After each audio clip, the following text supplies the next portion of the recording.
we have youth ministry on Thursday nights, and there was this brother sister who were coming to our youth ministry. The sister was older, and then the brother was younger. It was the younger brother. And I think they were about 2 years apart, and she had messaged me on Facebook. I never had like chatted with her or anything like that, but she didn't have my number. So she just sends me a message on Facebook, and she goes, "Hey, my brother's been acting weird. I think he's kind of down. Can you just check in on him? You know, if he's there on Thursday night." I was like, "Yeah, of course." So after service, after service, I just said, "Hey man, how you doing?" He's like, "Not good." And I said, "Okay, you want to chat?" He's like, "Yeah." I said, "You want to talk here?" We were in the lobby of our church, so there's other people around. Or I said, "Do you want to talk like in private?" I just had no idea what the scope was. And he said, "Probably in private." So we go just back to one of our little like kids' classrooms or whatever that was just right around the corner. And I said, "What's going on?" And basically he started telling me that, I'm paraphrasing, but there was what he thought was demonic stuff happening like at night in his house.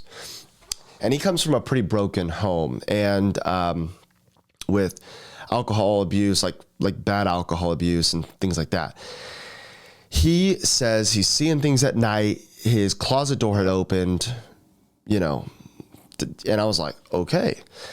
So I just said, now we had our young adults happening in like 15 minutes after that. So I was like, I can't, and I'm preaching at it. So I'm like, I can't spend an hour right now talking with this guy. So I start praying for him. And as I'm praying for him, he starts growling like an upset dog. And I get done praying and I stop, and I don't think he even knew he was doing it. So I'm like, "Hey, can you come back tomorrow?" And he's like, "Yeah." So he comes back the next day. His mom shows up after school. And I have with me another pastor on staff. And I'm like, "Oh, this might be weird, you know?" But it's his mom. This kid's 16. And so I just talked with the mom, and she's like, "Oh yeah, pray for him." The mom didn't really go to church a whole lot. But you know, it was like, "Oh yeah, Jesus. Yeah. You know, bless him, pray for him." And I'm not joking. We start praying for the kid. We ask a lot of questions. This was like a 2-hour ordeal.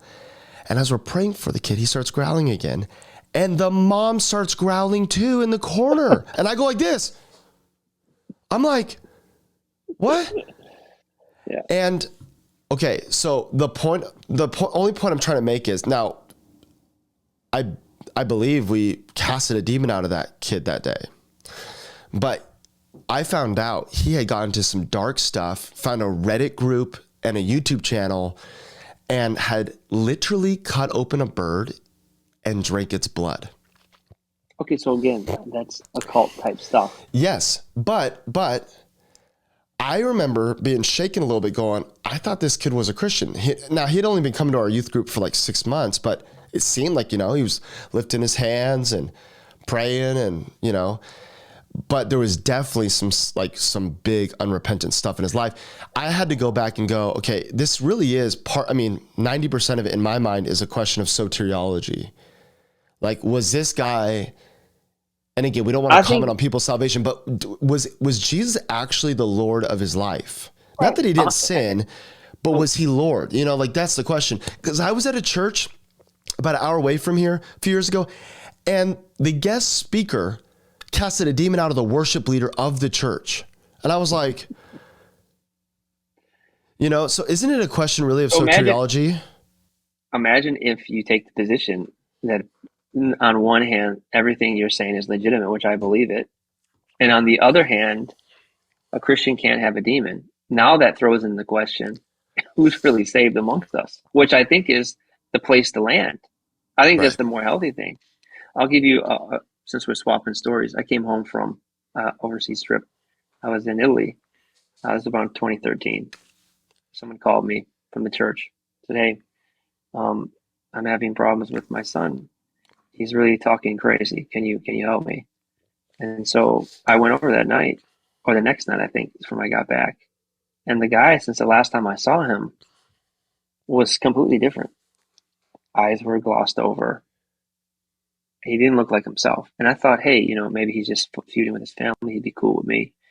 And he wasn't.